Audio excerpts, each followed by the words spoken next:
بسم اللہ الرحمن الرحیم۔ قرآن مجید کی وہ صورت جس کی تلاوت ماہ شعبان میں اللہ تعالیٰ خود کرتے ہیں۔ یہ صورت غریبوں کو امیر، بیماروں کو صحت مند اور حاجت مندوں کی حاجت کو پورا کرتی ہے۔ ماہ شعبان میں اس صورت کو لازمی پڑھیں۔ محترم ناظرین، ہمارا آج کا وظیفہ قرآن پاک کی سب سے پرسکون اور آنکھوں کو روشن کرنے والی صورت کے حوالے سے ہے کہ جو بندہ ماہ شعبان میں روزانہ اس صورت کو پڑھتا ہے، فرشتے اسے گھیر لیتے ہیں، کیونکہ اس صورت کی تلاوت ماہ شعبان میں اللہ تعالیٰ خود کرتے ہیں۔ یہ صورت غریبوں کو امیر، بیماروں کو صحت مند اور حاجت مندوں کی حاجت کو پورا کرتی ہے۔ یہ قرآن پاک کی بہت ہی پیاری صورت ہے جس کی تلاوت ماہ شعبان میں اللہ تعالیٰ خود فرماتے ہیں۔ جو بندہ ماہ شعبان میں روزانہ کسی بھی پریشانی کے لیے پڑھتا ہے، چاہے وہ بیماری ہو، رزق کی پریشانی ہو یا کاروبار کی پریشانی، حتیٰ کہ جس مقصد کے لیے پڑھتا ہے وہ مقصد انشاءاللہ پورا کیا جاتا ہے، دنیا اور آخرت کی سختیوں سے اسے نجات ملتی ہے۔ یہ صورت آپ کو اللہ تعالیٰ کے بے حد قریب کر دیتی ہے۔ بے شک جس طرح کی آج کل مشکلات ہیں، ہر بندہ پریشان ہے، تو بندہ اس پریشانی سے بچ کر اپنی زندگی میں کامیاب ہونا چاہتا ہے تو اس صورت کو ایک مرتبہ لازمی پڑھے۔ اگر کوئی صبح پڑھے گا تو فرشتے دن بھر اس کی حفاظت کریں گے، اور اگر کوئی رات کو پڑھے گا تو فرشتے ساری رات اس کی حفاظت کریں گے۔ یہ خاندان کے اندرونی عمل کو برقرار رکھنے اور کسی بھی قسم کے تنازعات کو دور کرنے میں بھی مدد کرتی ہے۔ یہ قرآن پاک کی وہ صورت ہے جس کی تلاوت اللہ تعالیٰ خود جنت میں فرمائیں گے۔ جو شخص اس کی ماہ شعبان میں تلاوت کرتا ہے تو اللہ تعالیٰ اس سے بہت خوش ہوں گے اور اسے وہ سب کچھ دیں گے جس کی وہ خواہش رکھتا ہے۔ یہ بہت آسان سا عمل ہے، معجزات کو دیکھنے والا عمل ہے۔ یہی خاص عمل ہے جو دولت کو فوری طور پر غیبی طریقے سے آپ کے پاس لانے والا عمل ہے۔ ایسا عمل ہے جس نے ماہ شعبان میں یہ وظیفہ پڑھا، وہ رزق کی دولت سے مالا مال ہو گیا۔ گھر میں، کاروبار میں دولت کی ریل پیل ہو گئی۔ دولت کی برسات صبح سے ان کی زندگی میں آنا شروع ہو گئی۔ دولت کی طوفانی بارش برس رہی ہے۔ ماہ شعبان میں پورے دن کسی بھی وقت یہ وظیفہ پڑھ کر معجزات دیکھنا چاہتے ہو تو 5 منٹ کا یہ عمل کر کے آپ دیکھ لینا۔ تقدیر کے اگر بند تالے نہ کھل جائیں تو پھر مجھے کہنا۔ تقدیر ایسے طریقے سے کھلے گی کہ آپ لوگ خود مجھے کہو گے کہ ہمارا یہ مسئلہ پیسوں کا تھا، رشتوں کا تھا، تکلیف کا تھا، گھریلو جھگڑوں کا تھا، یا اس کے علاوہ وہ چاہے جو بھی مسئلہ تھا وہ حل ہو گیا۔ ناظرین، شعبان وہ مہینہ ہے جس میں آسمان کے دروازے عام دنوں سے زیادہ کھل جاتے ہیں، فرشتے زمین کی طرف زیادہ اترتے ہیں، اور رب کائنات اپنے بندوں کو پکار پکار کر کہتا ہے کوئی جو مجھ سے مانگے میں دینے کو تیار ہوں، ہے کوئی جو معافی چاہے میں بخشنے کو تیار ہوں، ہے کوئی ٹوٹا ہوا دل میں جوڑنے کو تیار ہوں۔ یہ وہ مہینہ ہے جو رمضان کی تیاری نہیں بلکہ رمضان کی خوشبو ہے۔ یہ وہ لمحہ ہے جو زندگی بدلنے کی طاقت رکھتا ہے۔ یہ وہ وقت ہے جو قسمت کے بند دروازے کھول سکتا ہے۔ انسان سارا سال مشکلات میں گھرا رہتا ہے، رزق کی تنگی، گھریلو پریشانیاں، اولاد کی فکر، بیماریوں کی آزمائش، دل کی بے چینی اور دعاؤں کا قبول نہ ہونا، یہ سب بوجھ اس کے کندھوں کو جھکا دیتے ہیں۔ مگر شعبان وہ مہینہ ہے جو کہتا ہے اے تھکے ہوئے انسان، رک جا، ایک لمحہ اللہ کی طرف لوٹ آ، کیونکہ آج تیری تقدیر لکھی جا سکتی ہے۔ یہ وہ وقت ہے جب ایک آہ، ایک سجدہ، ایک آنسو اور ایک سچی دعا سالوں کی محرومیوں کو ختم کر سکتی ہے۔ شعبان میں اللہ اپنے بندوں کو خاص طور پر اپنی رحمت کے سائے میں لے لیتا ہے۔ یہ وہ مہینہ ہے جس کے بارے میں رسول کریم صلی اللہ علیہ وآلہ وسلم نے فرمایا کہ یہ وہ مہینہ ہے جس میں اعمال اللہ کے حضور پیش کیے جاتے ہیں۔ سوچو، جب تمہارا نام اللہ کے سامنے پیش ہو رہا ہو، تمہارا عمل اس کی بارگاہ میں رکھا جا رہا ہو، تو تم کس حال میں ہو؟ کیا تم چاہتے ہو تمہارا نام گناہوں کے ساتھ پیش ہو یا قرآن کریم کی تلاوت، ذکر، توبہ اور آنسوؤں کے ساتھ؟ اور جب شعبان کا مہینہ آتا ہے تو یہ صرف دنوں کی گنتی نہیں ہوتی، یہ اللہ کی طرف سے ایک روحانی مہم ہوتی ہے۔ ماہ شعبان کا وقت ایسا ہے جیسے آسمان کہہ رہا ہو، جو کچھ مانگنا ہے مانگ لو، جو بدلنا ہے بدل لو، جو ٹوٹا ہے جوڑ لو، کیونکہ یہ وقت عام نہیں ہے۔ اس مہینے میں جو بندہ اللہ کی طرف سچے دل سے لوٹ آتا ہے، اللہ اس کی تقدیر کے صفحے بدل دیتا ہے۔ اور اگر کسی کے گھر میں اس ماہ مبارک میں قرآن کی ایک ایسی صورت گونجنے لگے جس کا ہر حرف رحمت ہو، جس کا ہر لفظ شفا ہو، جس کی ہر آیت دلوں کو زندہ کر دے، تو سوچو اس گھر کی فضا کیسی بن جاتی ہے۔ وہ گھر گھر نہیں رہتا، وہ رحمت کا مرکز بن جاتا ہے، وہ برکت کا دروازہ بن جاتا ہے، وہ دعا کی قبولیت کی جگہ بن جاتا ہے۔ فرشتے اس گھر میں آتے ہیں، شیطان وہاں سے بھاگتا ہے، سکون وہاں اترتا ہے، اور اللہ کی نظر کرم وہاں جم جاتی ہے۔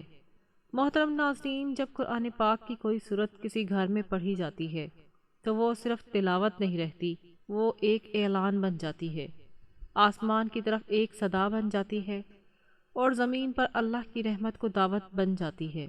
مگر جب بات سورۃ رحمان کی ہو تو یہ اعلان عام نہیں ہوتا، یہ خاص ہوتا ہے، یہ ایسا پیغام ہوتا ہے جو براہ راست رب کی رحمت کو متوجہ کرتا ہے۔ سورۃ رحمان وہ سورت ہے جس کا آغاز ہی رحمت کے نام سے ہوتا ہے۔ الرحمن یعنی وہ ذات جس کی رحمت بے حدود بے حساب ہے، جس کی عطا کی کوئی حد نہیں، جس کی بخشش کسی گنتی میں نہیں آ سکتی۔ جب کوئی بندہ اس نام کو زبان پر لاتا ہے تو گویا وہ اپنی ساری کمزوریوں، ساری خطاؤں اور ساری محرومیوں کو ایک ہی لفظ میں اللہ کے سامنے رکھ دیتا ہے۔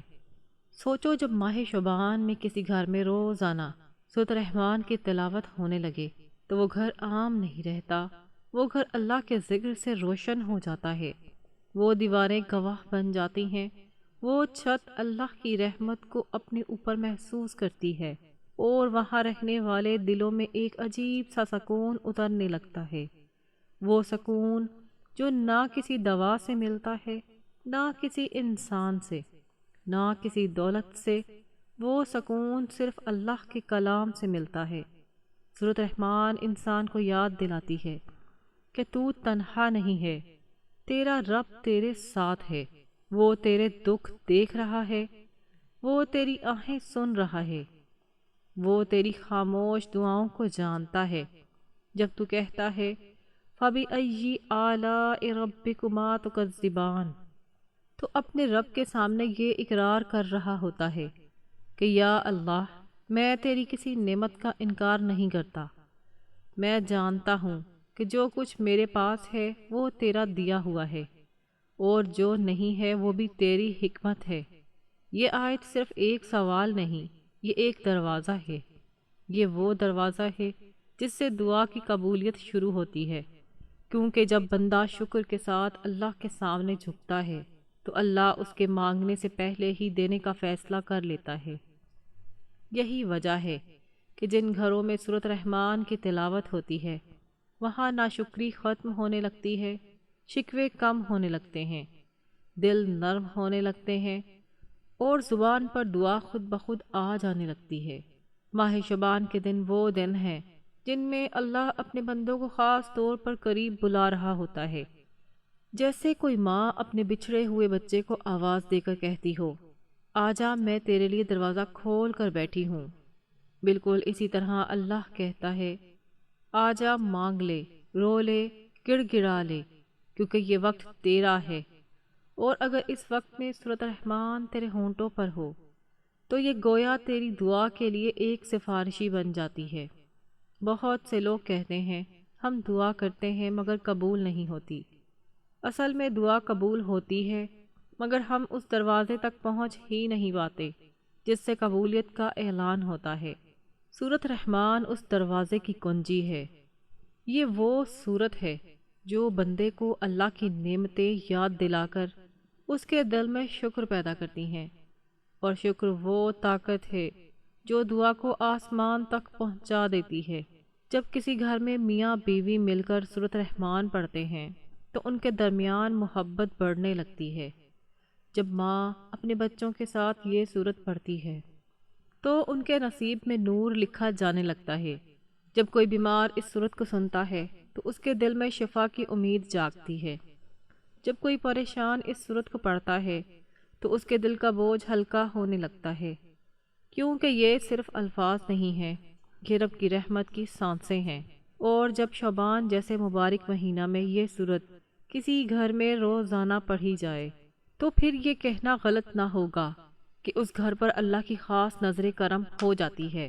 وہاں دعا صرف مانگی نہیں جاتی، وہاں دعا قبول ہونے کے لیے لکھی جاتی ہے۔ وہاں قسمت صرف بدلی نہیں جاتی، وہاں قسمت سنواری جاتی ہے۔ یہی وجہ ہے کہ بزرگوں نے ہمیشہ کہا ہے کہ سورۃ رحمان کو دل کے ساتھ پڑھو، یقین کے ساتھ پڑھو، امید کے ساتھ پڑھو، کیونکہ جو بندہ اس سورت کو پڑھتے ہوئے یہ مان لیتا ہے کہ میرا رب سب کچھ کر سکتا ہے، اس کے لیے پھر کچھ بھی ناممکن نہیں رہتا۔ فَبِأَيِّ آلَاءِ رَبِّكُمَا تُكَذِّبَانِ، یہ صرف ایک آیت نہیں، یہ ایک جھنجھوڑ دینے والا سوال ہے، یہ ایک روحانی صدا ہے، یہ ایک ایسا آئینہ ہے جس میں انسان اپنے دل کی حقیقت دیکھ لیتا ہے۔ اللہ تعالیٰ اس ایک آیت کو بار بار دہرا کر انسان اور جن دونوں کو یہ احساس دلاتا ہے کہ تم جس نعمت میں سانس لے رہے ہو، جس روشنی میں آنکھ کھولتے ہو، جس رزق پر پلتے ہو، جس سکون کی تمہیں تھوڑی سی جھلک بھی ملتی ہے، وہ سب میرے ہی کرم کا نتیجہ ہے۔ اب بتاؤ تم اپنے رب کی کون کون سی نعمت کو جھٹلاؤ گے؟ جب کوئی بندہ سورۃ رحمان پڑھتے ہوئے اس آیت پر پہنچتا ہے اور اس کا دل گواہی دیتا ہے کہ یا اللہ میں تیری کسی نعمت کا انکار نہیں کرتا، تو یہی لمحہ دعا کی قبولیت کا نقطۂ آغاز بن جاتا ہے، کیونکہ شکر کے بغیر دعا ادھوری ہوتی ہے، اور سورۃ رحمان شکر کو دل کی گہرائیوں میں اتار دیتی ہے۔ یہ آیت انسان کے اندر وہ عاجزی پیدا کرتی ہے جو اللہ کو سب سے زیادہ محبوب ہے، وہ عاجزی جس میں بندہ کہتا ہے یا اللہ میرے پاس کچھ بھی میرا نہیں، سب کچھ تیرا ہے۔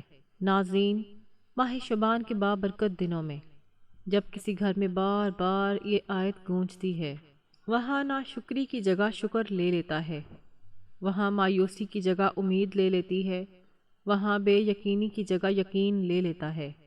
اور جب کسی گھر میں یقین آ جائے تو سمجھ لو کہ وہاں دعا خالی نہیں لوٹتی، وہاں سے جو دعا اٹھتی ہے وہ اللہ کے عرش تک پہنچتی ہے، کیونکہ وہ دعا شکر اور یقین کے پروں پر سوار ہوتی ہے۔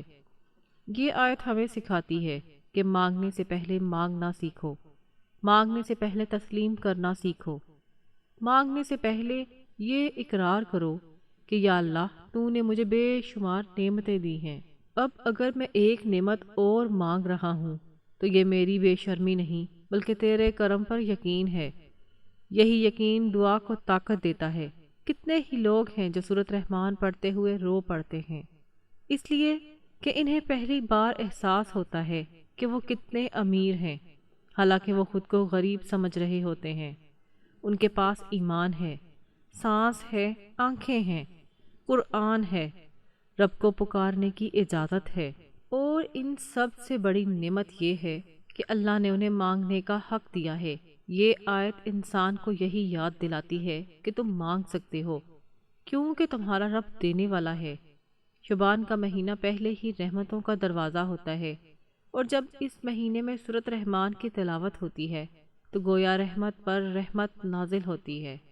اس وقت میں فَبِأَيِّ آلَاءِ رَبِّكُمَا تُكَذِّبَانِ پڑھنا ایسا ہے جیسے بندہ بار بار اللہ سے یہ کہہ رہا ہو یا اللہ میں تیرا شکر گزار ہوں، یا اللہ میں تیری رحمت کا محتاج ہوں، یا اللہ تیرے سوا کسی کے در پر نہیں جا رہا۔ اور جب بندہ صرف اللہ کے در پر آ جائے تو پھر اسے خالی لوٹانا اللہ کی شان کے خلاف ہے۔ یہی وجہ ہے کہ بزرگ فرمایا کرتے تھے کہ جس دعا کے ساتھ شکر شامل ہو جائے وہ دعا کبھی رد نہیں ہوتی، یا تو وہ فوراً قبول ہوتی ہے، یا کسی مصیبت سے بچاؤ بن جاتی ہے، یا آخرت کے لیے ذخیرہ بن جاتی ہے۔ سوچو اگر تمہارے گھر میں ایک ماہ تک یہ آیت گونجتی رہے، تمہارے بچے یہ آیت سنیں، تمہاری بیوی یہ آیت سنیں، تمہارے دل کی دیواروں سے یہ آیت ٹکرائے تو کیا ممکن ہے کہ تمہاری دعا سنی نہ جائے؟ کیا ممکن ہے کہ تمہاری تقدیر نہ بدلے؟ کیا ممکن ہے کہ تمہارے گھر پر اللہ کی رحمت نہ اترے؟ یہی تو وہ راز ہے جو سورۃ رحمان کے اندر چھپا ہے۔ یہ سورت ہمیں مانگنے سے پہلے جھکنا سکھاتی ہے، رونے سے پہلے شکر کرنا سکھاتی ہے، اور دعا سے پہلے یقین پیدا کرتی ہے۔ اور یقین وہ دولت ہے جس کے بعد انسان کے لیے کچھ بھی ناممکن نہیں رہتا۔ ناظرین، ماہ شعبان بہت ہی خاص اور برکت والا مہینہ ہے۔ یہ مہینہ اللہ کی طرف سے ایسی خاص دعوت دیتا ہے جو سال میں صرف ایک بار ملتی ہے، جیسے کسی بادشاہ کی طرف سے خط آئے کہ اس دن دربار کھلا ہے، جو چاہو مانگ لو، جو دکھ ہے بیان کر لو، جو ضرورت ہے رکھ دو، کوئی روک ٹوک نہیں، کوئی دربان نہیں، کوئی پردہ نہیں۔ بالکل اسی طرح یہ ماہ مبارک رب کریم کی طرف سے اعلان ہوتا ہے کہ میرے بندو، یہ وقت تمہارے لیے ہے، آ جاؤ مانگ لو، رو لو، توبہ کر لو، کیونکہ میں تمہیں خالی نہیں لوٹاؤں گا۔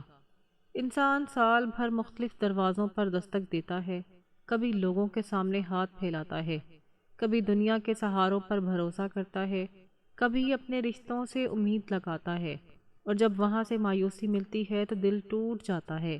مگر یہ دن ہمیں یاد دلاتے ہیں کہ اصل دروازہ صرف ایک ہے، اور وہ اللہ کا دروازہ ہے۔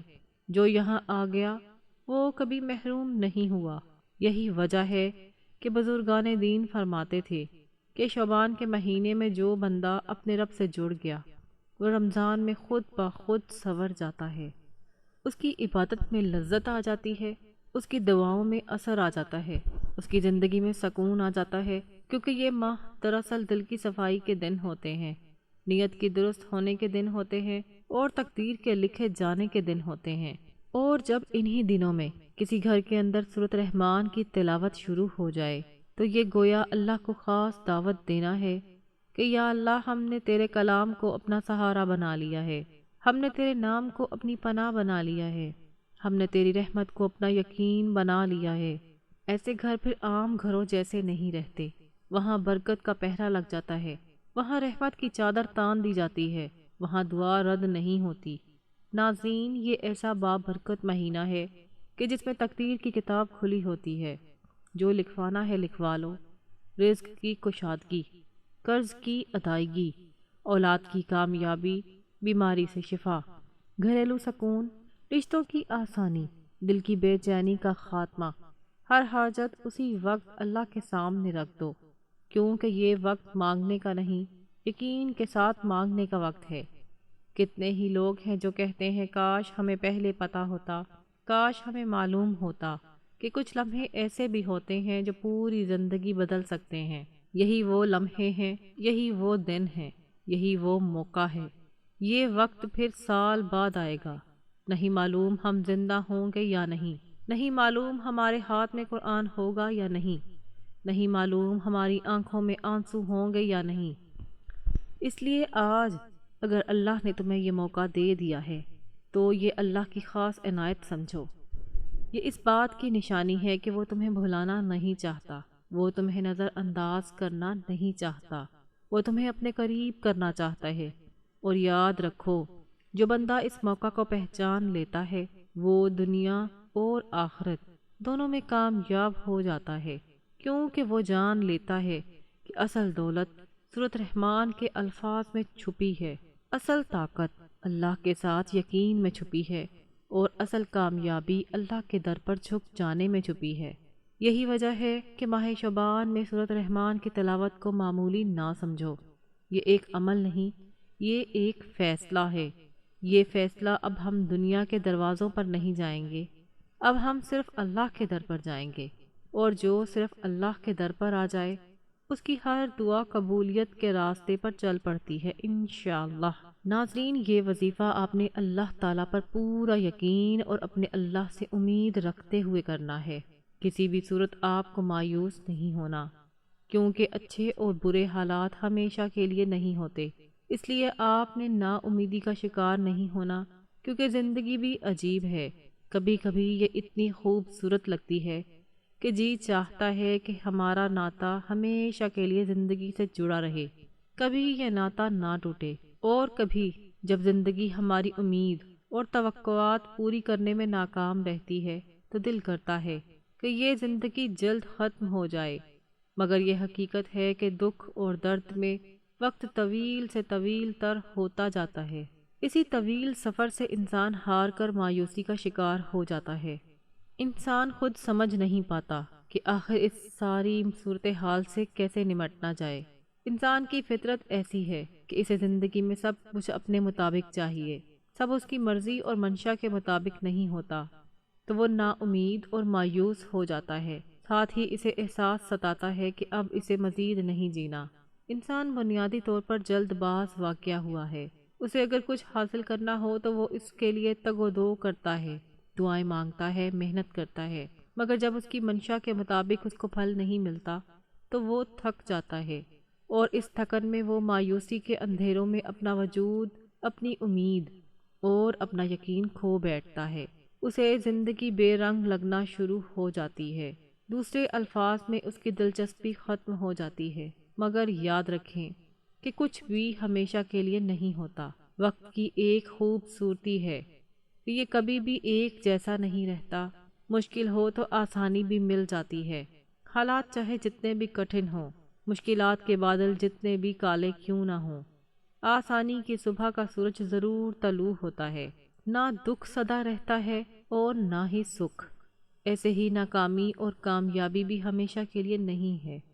اس لیے سب سے اہم بات یہ ہے کہ انسان کو کبھی مایوس نہیں ہونا چاہیے، بلکہ مشکلات کے آنے پر مایوسی کے اندھیروں میں امید اور یقین کا چراغ جلاتے رہنا چاہیے، کیونکہ اگر انسان مایوسی کے اندھیرے میں امید کا چراغ جلاتا ہے تو اس کی روشنی انسان کے وجود کو منور کر دیتی ہے۔ ناظرین، کچھ لوگ ہم سے یہ بھی شکوہ کرتے ہیں کہ وظیفہ تو ہم ویسے ہی کرتے ہیں جیسے آپ بتاتے ہیں، لیکن ہمارا تو کوئی کبھی کام نہیں ہوا، ہمیں تو کبھی دولت نہیں ملی، آپ ضرور کچھ غلطیاں کرتے ہوں گے جو میں آپ کو وظیفہ بتانے سے پہلے بتاؤں گی۔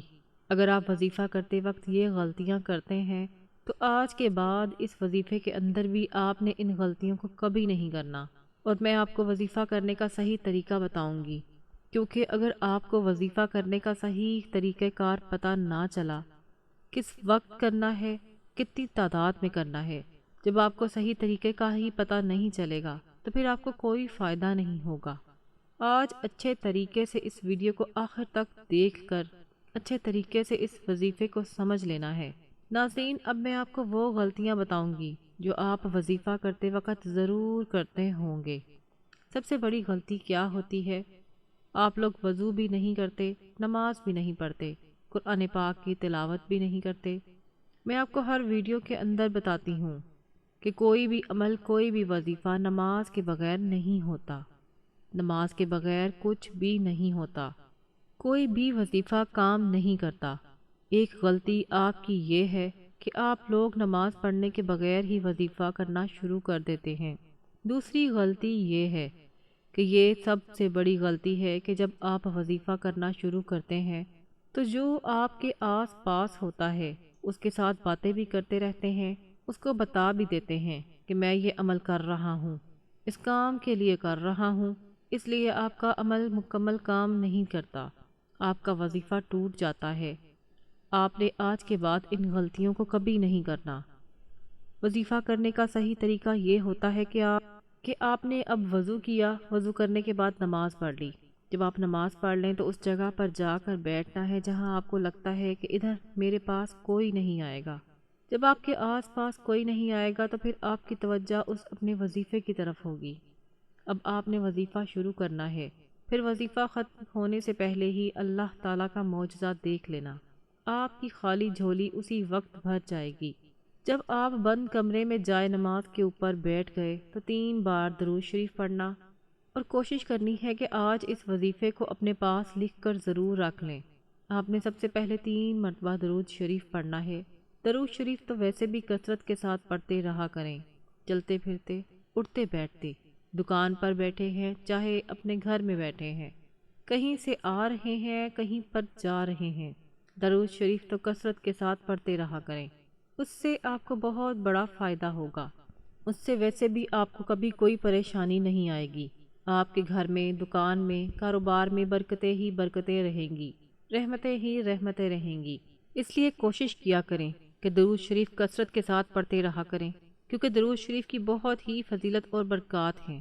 قرآن پاک میں ارشاد خداوندی ہے، بے شک اللہ تعالیٰ اور اس کے فرشتے نبی کریم صلی اللہ علیہ وآلہ وسلم پر درود بھیجتے ہیں۔ اے ایمان والو، تم بھی نبی اکرم صلی اللہ علیہ وآلہ وسلم پر درود بھیجا کرو اور سلام عرض کیا کرو۔ اب جو با نصیب بندہ حضرت محمد صلی اللہ علیہ وآلہ وسلم پر درود و سلام جتنی دیر بھیجے گا، وہ اللہ تعالیٰ اور اس کے ملائکہ کا ہم نوا ہوگا، رحمتیں اور برکتیں اس کا مقدر ہوں گی، ہر قسم کے خوف و غم، مصائب و پریشانی اور گناہوں سے محفوظ رہے گا۔ جیسے ہی بندہ درود شریف کا ورد کرتا ہے تو وہ فوراً اللہ تعالیٰ کی بارگاہ میں قبول ہو جاتا ہے، اور جو عمل بارگاہ الہی میں قبول ہو جائے اس کا اجر بھی بہت جلد مل جاتا ہے۔ درود و سلام کے فضائل بے حد و بے حساب ہیں۔